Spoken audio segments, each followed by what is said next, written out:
What's up everyone, I'm CallumOnToast, and in today's video we have a very cool submission from Watch Dominion V, who is running a team with a total of 9 legacy moves. Yes, that means all fast and charge moves are legacy. That's a massive commitment, as it's very likely that most were obtained using elite TMs. Now of course, triple legacy Seaking is expected, but the other two Pokemon are very likely to throw opponents off with their legacy moves, so expect to see some very entertaining battles. With that being said, let's get into the question of the day. What's the craziest or most random Pokemon you've ever used an elite TM on? Let me know in the comment section down below, and with that being said, let's get into the battles now. Alright, so going into the first battle, we lead Gengar into a Swampert, so not an ideal lead here. Lick is going to be slightly slower to generate energy, but we're able to swap and catch the Hydro Cannon onto the Seaking. Very nice catch, that is going to be resisted damage. The opponent is going to stay in initially, actually go for a second Hydro Cannon straight away, so we're happy to sponge this damage on the Seaking. They then swap into a Azumarill. We're going to go straight for a Drill Run here. Icy Wind would of course debuff their attack, but Drill Run will be neutral damage, and a second Drill Run will pretty much take them out from this range. But we're actually going to choose to just fully sacrifice the Seaking here. We're probably going to come back in with the Gengar. We might even commit to a full Lick farm down. No, we're going to go for a Psychic here on the CMP tie with the next charge move from Azumarill, grabbing a shield from the opponent. Actually, it wasn't a CMP tie. They were one away, but we're going to put it all on our Shadow Machamp here. Ice Beam does take us out. We're going to get a massive Karate Chop farm down against the Azumarill. They do just about make it to the charge move. We're going to have to shield this up, of course. We will be able to fully Karate Chop, farm them down, and let's see what the opponent has in the back. They come back in with the Swampert. We go straight for the payback, and this will easily take out the Swampert, and it does just that. They have a Lola Marowak in the back. We are running Stone Edge as well. Stone Edge gonna full send it, and Stone Edge takes out the Marowak. They don't shield, they call a bait, but we don't have any charge moves to bait with, and we're able to take that game. Into the next game, we see a Sableye in the lead. We're going to come in with the Seaking, a Safe Swap, and the opponent responds with Lantern. Now, we do have some very nice coverage with the Drill Run. That does a ton of damage to the opponent. We are now going to let this move go through here, and the opponent does full send the Thunderbolt, taking us out, but we should be able to come in with our Machamp, go for a Karate Chop, farm down. Probably going to have to shield once here because Surf is going to do a lot of damage. They full sent the Thunderbolt once again. Makes sense if they only make it to one charge move. We come in with the Machamp. We're going to overfarm massively, throwing on the CMP tie, and payback will be taking out the Trevenant, and the opponent comes in with the Sableye. We're going to go for a Stone Edge here, and there's just no way they don't shield this, right? No, they let it go through, and what is going on? These opponents are just being so thrown off by the Shadow Machamp running the triple legacy moveset. But into the next game, we see Defense Form Deoxys, very nice lead. The opponent save swaps into Umbreon, and now unfortunately this isn't that comfortable of a matchup, especially if they run Psychic. The opponent baits with a Foul Play, so not ideal. The fact that they bait there means that maybe they are running Psychic, I'm not sure. We go for the Stone Edge, and that does a decent amount of damage, but the Umbreon will make it to another charge move. We're going to have to let it go through. It is the Foul Play. That does some okay damage there, but I'm not sure why they're not going for the other charge move. The opponent then goes for a Dark Pulse, so that is why they are running a fully dark moveset there, which is very weird, but we go for the payback. The opponent was not expecting that. We're able to snipe with the Lick damage from the Gengar, and they've got a Azumarill in the back, so this should be game over for the opponent. We can go straight for the Psychic, guarantee some big damage or a shield from the opponent, and we are just going to fully let the Gengar go down, I believe. Yeah, we will. And we will be able to come in with the Seaking, and this should be a very comfortable matchup for the Seaking, especially with a slight health advantage. We are going to be able to easily tank the bubbles here. We can let this move go through. Play rough if they are running it. Isn't going to do too much damage. A second one would take us out, but they're so low where we will be able to make it to back-to-back drill runs to take them out, so the opponent concedes the match.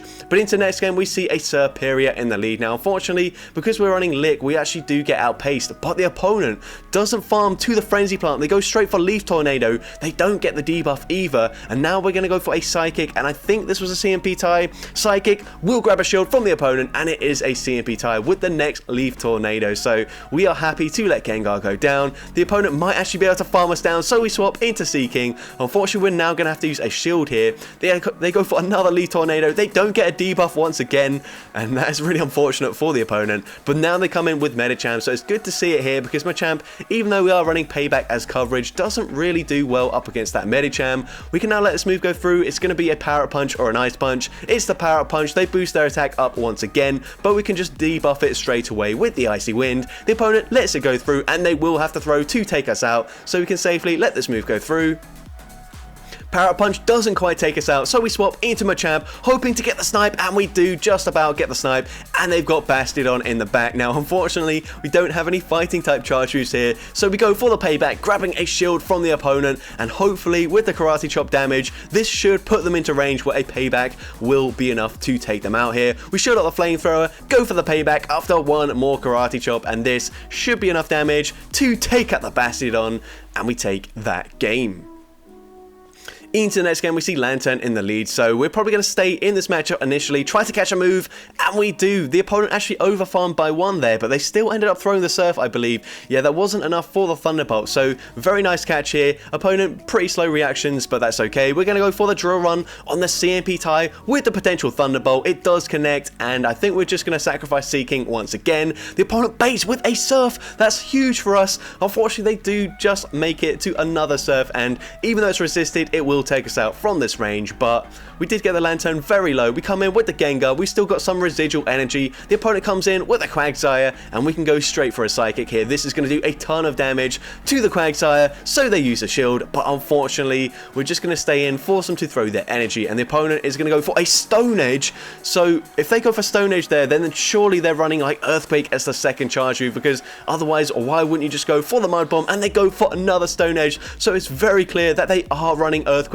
as the second charge move. We can now go for the Stone Edge of our own. Stone Edge nearly one-shots the Noctowl. We're able to Karate Chop, farm them down. I think the play here is just to go for a full Karate Chop farm down. They're going to go for another Stone Edge, and we should be able to outpace them with the fast move damage, but no, we go for a Stone Edge of our own. We should probably just barely make it to the next Stone Edge here. Yeah, we would have taken them out with the extra Karate Chop without throwing, but it doesn't matter. Stone Edge takes out the Quagsire, and we take that game.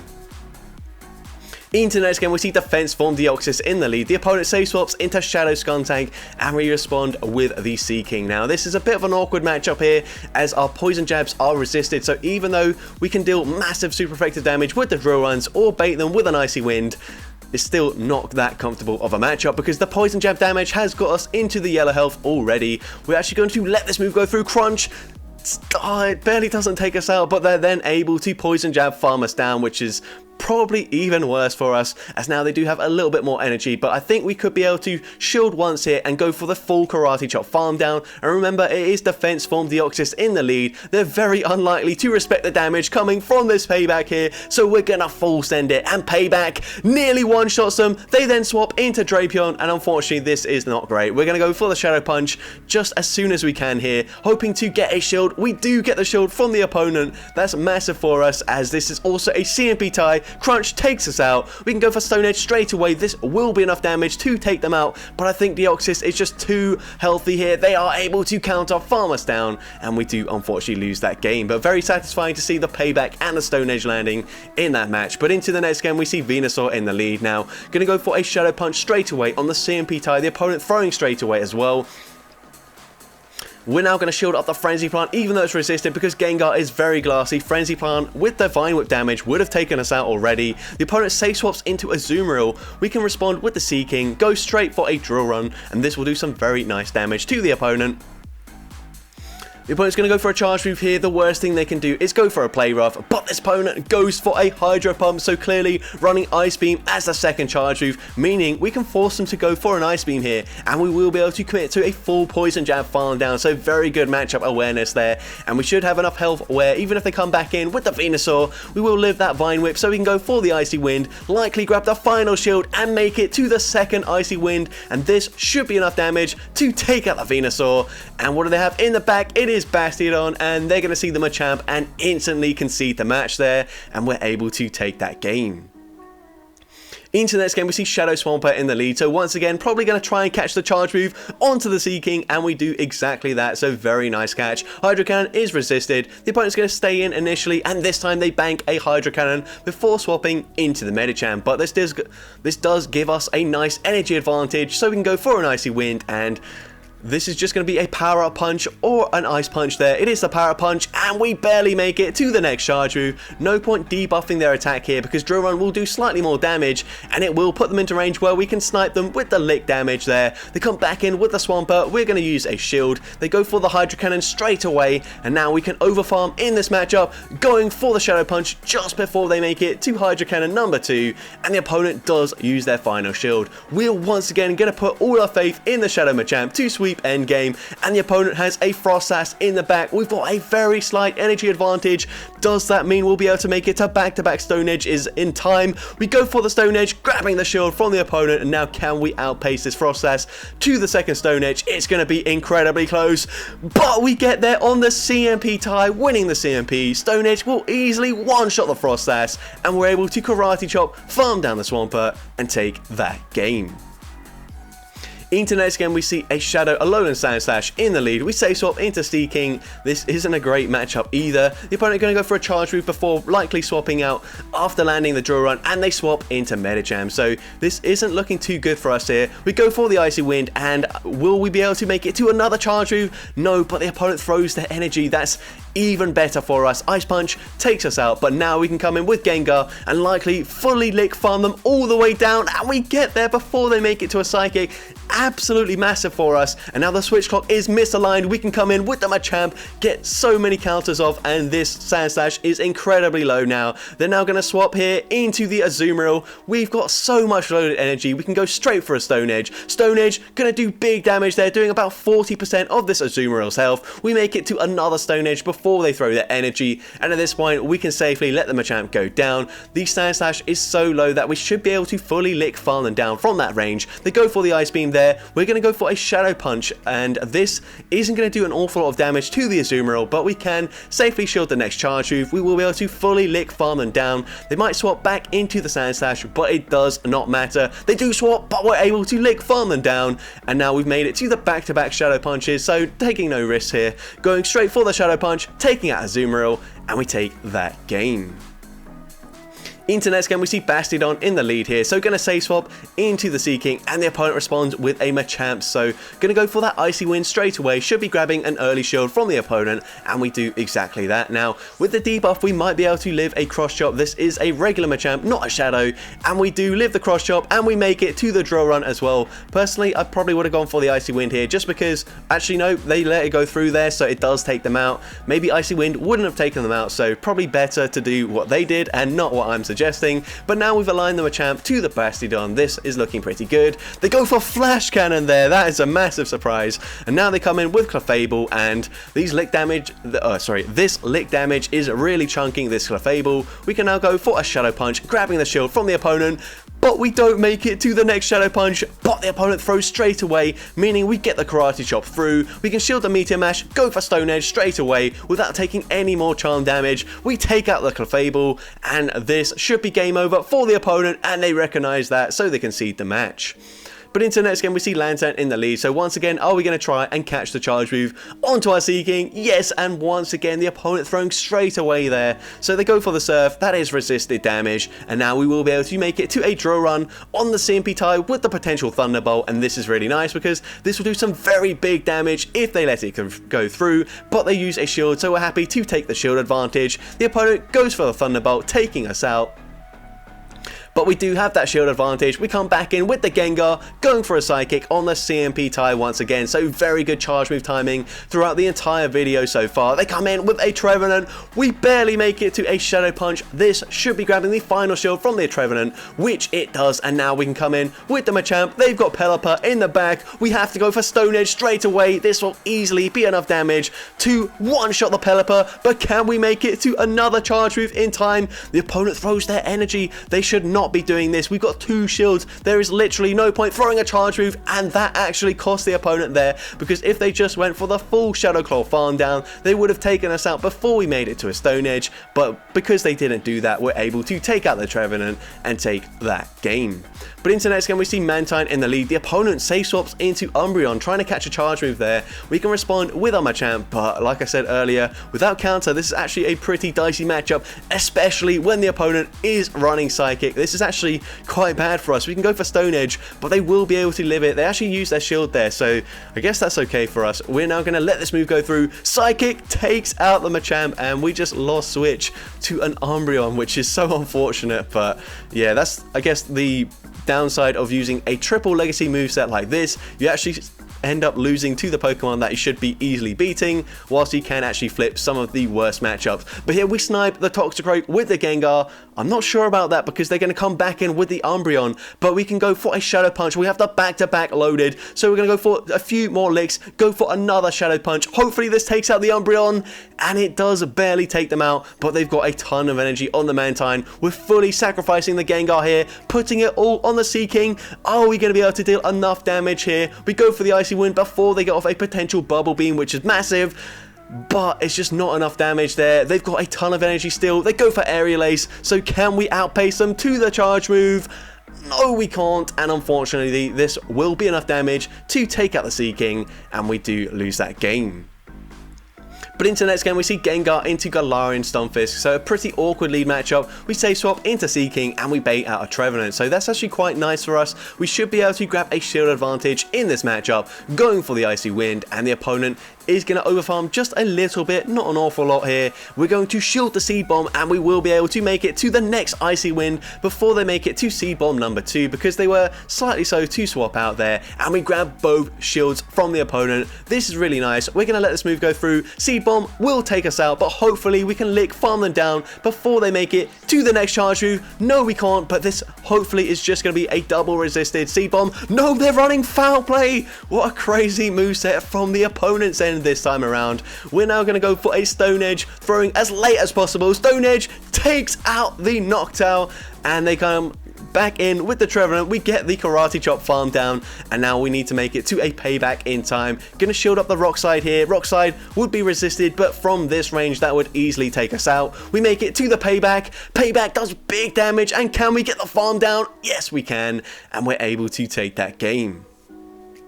So into the next game, Mandibar's awful lead for us. We save swap into the Seaking, and the opponent's going to stay in, go for a charge move straight away, so likely don't have a great response to the Seaking, and they come in with a Wigglytuff, which typically isn't very good up against Seaking whatsoever, but since we're already in the yellow health, they should be able to double shield in this matchup if they want to, and fully charm farm us down. So let's see, we go for Icy Wind number 2, they actually let that go through, and they do survive very easily, and they will be able to come in with the Gengar here, and we do resist these charms. They are debuffed, but they're still chunking, and Ice Beam does a lot of damage. Lick is double resisted, but we do get the farm down. We can now swap into our Shadow Machamp, and now it is very unlikely that the opponent expects a Stone Edge from our Machamp, so I'm hoping we can see another Stone Edge landing in these battles. We go full sending the Stone Edge, and Stone Edge will be taking out the Mandibuzz, and they've got Bastiodon in the back. Once again, this is going to be game over for the opponent. We can go for payback, even though it's only neutral damage. This should be grabbing the shield, or just, I don't know, I guess the opponent has just conceded the match here, exited out of the battle, and we will be able to fully Karate Chop, farm them down, and take that game. Into the next game, we see a Gyarados in the lead, so are we going to see another catch on the water charge move? No, we full send the Shadow Punch straight away here, winning the CMP tie, and Shadow Punch grabs an early shield from the opponent. We are going to just let this move go through. Aquatel will be enough to take out the Gengar straight away. We now come in with the Seaking. We will barely outpace them to the Icy Wind before they make it to a crunch. So we go for the Icy Wind, and the opponent double shields the Gyarados. What on earth have they got in the back? We're choosing not to shield the crunch here, and hopefully we can still Poison Jab, farm them down. We barely do, but we have such low health, so we swap straight away into Machamp, and they've got a Beedrill, but we have a slight energy advantage, so we make it to the Stone Edge, and Stone Edge takes out the Beedrill from full health, and we should barely make it to another Stone Edge before they get the full counter farm down, and Stone Edge from this range takes out the Vigoroth, and we take that game. So into the next battle, we lead into Talonflame. So gonna save swap into Seaking straight away, and we bait out a Shadow Abomasnow. Now this is definitely a matchup we can flip, but we've got to be wary because a Talonflame, when shields are down, is going to be very deadly. So we probably don't want to commit both shields here, but we shield first, and it is an Weather Ball bait, which is really unfortunate. We do outpace them to the next charge move, so we go for the Icy Wind here, throwing just before they make it to the Energy Ball, and the opponent throws straight away.